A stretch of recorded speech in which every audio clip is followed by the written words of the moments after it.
Halo semuanya, kembali lagi bersama saya Wa'run. Masih melanjutkan dari bagian sebelumnya yang setelah selesainya pertarungan Yu Hao dan Samsul. Singkat cerita, Xiao berhasil melahirkan anak keduanya. Tak mau membuang waktu, Tang San langsung menggunakan tali pusar anaknya untuk membuka segel tanah terlarang. Dan setelah berhasil, Tang San langsung berhadapan dengan Dewa Samsul.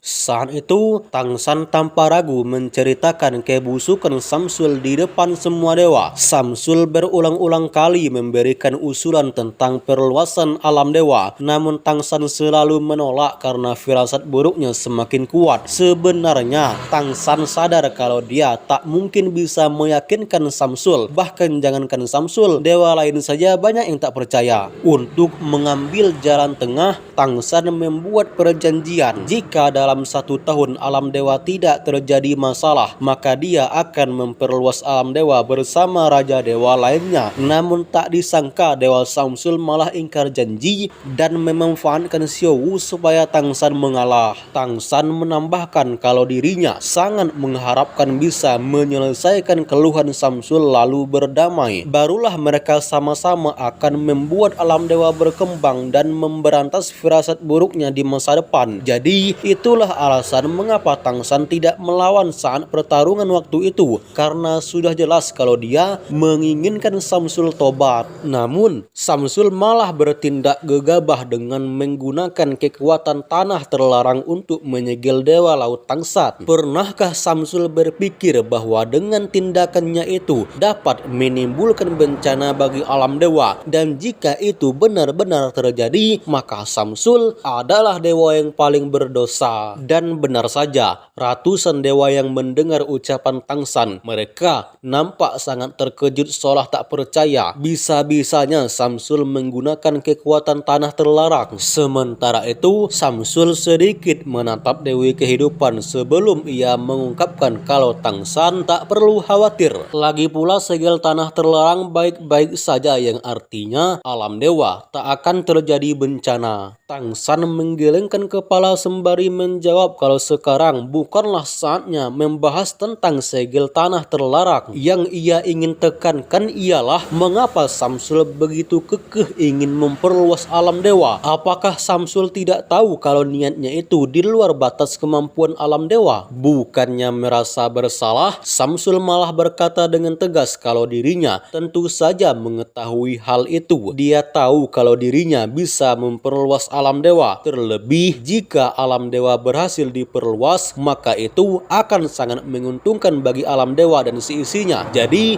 apa yang salah dengannya? Tang San tersenyum pahit saat mendengar ucapan itu. Enteng banget Samsul mengatakan apa yang salah. Samsul melakukan ini demi para dewa. Namun Tang San juga anggota komite alam dewa yang tentunya semua yang dia lakukan juga untuk kepentingan alam dewa, termasuk menolak alam dewa diperluas. Dengan tatapan dingin dan suara lantang, Tang San menambahkan kalau Samsul ingin memperluas alam dewa hanya untuk kepentingan pribadi. Jika bencana itu benar-benar datang sementara Samsul malah memperluas alam dewa, maka alam dewa akan hancur. Tak hanya itu, kebanyakan dewa di alam ini akan menderita karena tak mampu menahan kerusakan alam dewa. Bahkan yang lebih buruk ialah semua dewa yang di bawah dewa kelas 1 akan pindah alam. Pernahkah Dewa Samsul memikirkan hal ini? Pernahkah Samsul memberitahu hal ini kepada dewa bawahannya? Mendengar ucapan Tang San, seketika ratusan dewa di belakang Samsul yang berada di ranah dewa kelas 1 dan 2 menjadi panik. Bisa-bisanya dewa yang ia percaya malah mengorbankan mereka. Namun Samsul malah membalikkan fakta dengan mengungkapkan kalau itu hanya jika firasat Tang San terjadi. Lantas bagaimana jika tidak terjadi? Segala sesuatu jelas ada resiko. Jika Tang San tidak mau menerima resiko, maka berhentilah menjadi pemimpin alam dewa. Selesai bicara, Dewa Samsul membuka ruang kehampaan bersamaan sehingga keluar palu petir raksasa. Dan saat palu tersebut dijatuhkan ke Tang San, dengan santuy dia menahannya dengan menggunakan Trisula Dewa Laut sehingga adu teknik tersebut dapat menghasilkan ledakan yang luar biasa. Setelah menahan serangan itu, Tang San memandang Dewa Samsul sembari mengungkapkan kalau ini bukanlah waktunya bertarung. Mereka harus bekerja sama untuk kembali mengisi energi alam dewa. Namun Samsul yang mendengar ucapan barusan, dia malah mengira kalau pemimpin alam dewa tersebut takut padanya. Terlebih Tang San hanya sendirian, sementara di belakang Samsul ada banyak dewa kelas 1 yang begitu setia terhadapnya. Dalam kondisi seperti ini, apakah pemimpin alam dewa tersebut mampu mengalahkan tim Samsul dengan solo? Tang San menggelengkan kepala dan menjelaskan kalau kekuatan individu memanglah kecil. Dia tidak berpikir bisa mengalahkan Samsul dengan jadi Kang Solo. Namun masalahnya, apakah pernah Tang San bertarung sendirian? Tepat ketika Tang San mengatakan itu, senyum licik tiba-tiba muncul di wajahnya. Dia melemparkan Trisula Dewa Laut ke arah kastil sehingga memancarkan cahaya emas yang begitu terang, dan tiba-tiba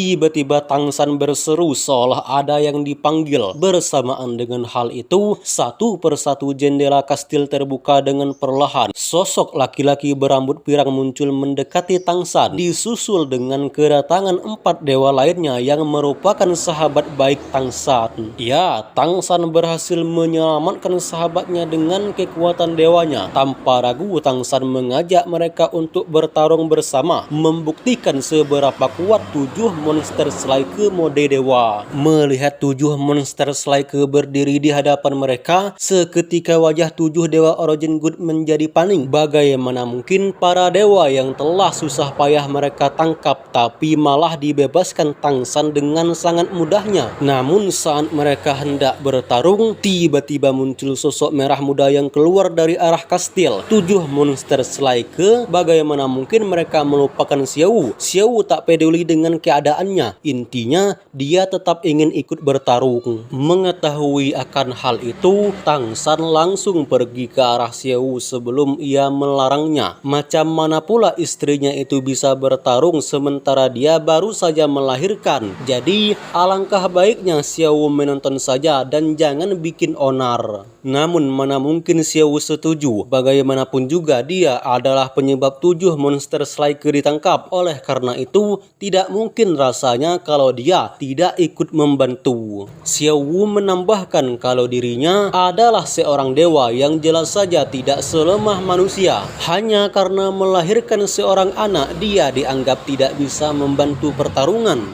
Tidak semudah itu Ferguson. Xiao Wu langsung menunjukkan jarinya ke arah Dewa Samsul sembari bertanya, apakah dia berani membiarkan Dewi Kehidupan untuk menyembuhkan vitalitasnya terlebih dahulu, lalu barulah mereka bertarung secara adil. Melihat sikap aneh Xiao Wu, Samsul hanya bisa termenung. Mungkin di dalam hatinya berkata seperti ini, bisa-bisanya dia menyuruh istriku untuk membantunya, setelah itu bertarung dengan aku pula. Emang agak lain nih keluarga Tang San, random banget cok. Singkat cerita, Dewi Kehidupan setuju dengan rencana Xiao Wu. Lagi pula, istri pemimpin alam dewa tersebut baru saja melahirkan. Maka dari itu, tidak mungkin Samsul dan tim langsung melukainya. Setelah terbang mendekati Xiao Wu langsung bertanya kenapa Dewi Kehidupan bisa seperti ini. Mendengar itu, Dewi Kehidupan meminta maaf karena tidak bisa menghentikan Samsul. Namun mau bagaimana lagi, dia adalah istrinya yang jelas saja tidak mungkin mengkhianatinya. Tanpa banyak basa-basi, Dewi Kehidupan segera mengangkat tangannya ke arah bahu Xiao Wu, memberikan energi kehidupan yang sangat banyak sehingga Xiao Wu yang memang sudah sehat pun menjadi tambah sehat. Selesai dengan urusan Xiao Wu, Dewi Kehidupan sedikit memuji kelucuan Wulin sebelum pada akhirnya dia menundukkan kepalanya dan mencium dahinya Wulin, membuat seluruh seluruh tubuh anak pemimpin alam dewa tersebut seketika diselimuti aura hijau. Diketahui kalau ciuman Dewi Kehidupan adalah suatu hal yang langka di alam dewa ini. Siapapun yang terkena ciumannya, maka dia akan mendapatkan 10% dari kekuatannya. Tak hanya itu, jika hatinya dipenuhi dengan aura agak lain, maka kemungkinan besar bisa menstabilkan sedikit emosinya. Nah, oleh karena itu, Syamsul yang terkenal dengan domain penghancur yang sangat ganas, namun dia masih memiliki hati yang lembut, seperti contoh baik kepada Tang Wutong saat dia masih kecil, membiarkan istrinya menyembuhkan Xiao padahal itu musuh, karena mungkin saja kalau Dewa Syamsul telah berkali-kali mendapatkan ciuman Dewi Kehidupan. Sementara Tang Wulin yang baru saja terkena ciuman Dewi Kehidupan, dia akan mendapatkan sedikit dari kemampuan bibi hijaunya itu. Ketika Wulin baru lahir, dia sama saja dengan anak pada umumnya, namun setelah mendapatkan ciuman tadi, vitalitasnya akan lebih kuat dari kebanyakan orang pada umumnya. Oleh karena itu, bisa ditarik kesimpulan kalau suatu saat nanti Wulin akan menjadi orang hebat. Kembali ke pertarungan di mana Syamsul nampak meragukan teman-teman Tang San. Apakah pemimpin alam dewa tersebut yakin ingin membawa teman-temannya bertarung melawan timnya? Bagaimanapun juga Daimo Bai dan yang lainnya hanya dewa tingkat 2 yang tentunya sangat jauh perbedaannya dengan 7 dewa origin good. Bukannya panik, Tang San dengan tenang mengajak Syamsul bertaruh. Jika Syamsul kalah dari pertarungan ini, maka dia harus membantu Tang San untuk memperkuat alam dewa dan harus melupakan ambisinya. Namun sebaliknya, jika Tang San yang kalah dari pertarungan ini, maka ia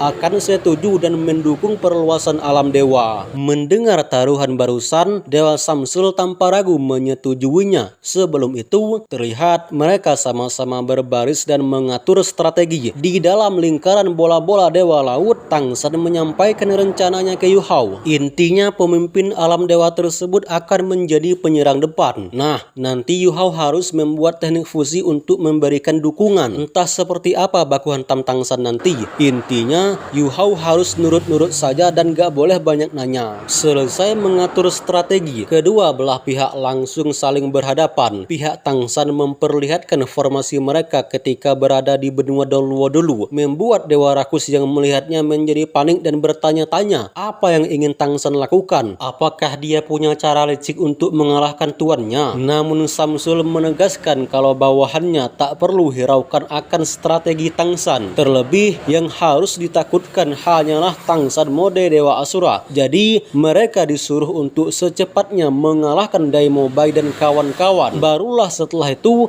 memikirkan bagaimana mengalahkan Dewa Asura. Kembali ke tim Tang San di mana ia nampak memimpin baris pertarungan. Agar lebih leluasa bergerak, Xiao melayang ke Xiao Bing untuk menitipkan Tang Wulin sebentar, dan tentunya Xiao Bing akan menjaga Tang Wulin dengan sepenuh hati. Namun wajahnya nampak masih menyimpan keraguan. Bisa-bisanya Tang San mengandalkan rombongan dewa kelas 2 itu untuk bertaruh. Padahal Tang San bisa saja memilih 7 dewa elemen yang mungkin saja pertarungannya akan seimbang. Menyadari akan hal itu, Tang San membalasnya dengan senyuman yang meyakinkan, membuat Xiao Bing yang melihatnya menjadi percaya diri. Ingat, Tang San adalah rubah tua yang paling licik di alam dewa ini. Jika dia telah memutuskan sesuatu, itu berarti dia sudah punya persiapan yang matang. Sebelum pertarungan dimulai, Syamsul menyarankan agar istrinya yang menjadi wasit. Tang San pun tanpa ragu menyetujuinya. Terlebih, dia juga sangat yakin akan keadilan Dewi Kehidupan. Dengan mata lesu, Dewi Kehidupan langsung mengatakan pertarungan dimulai.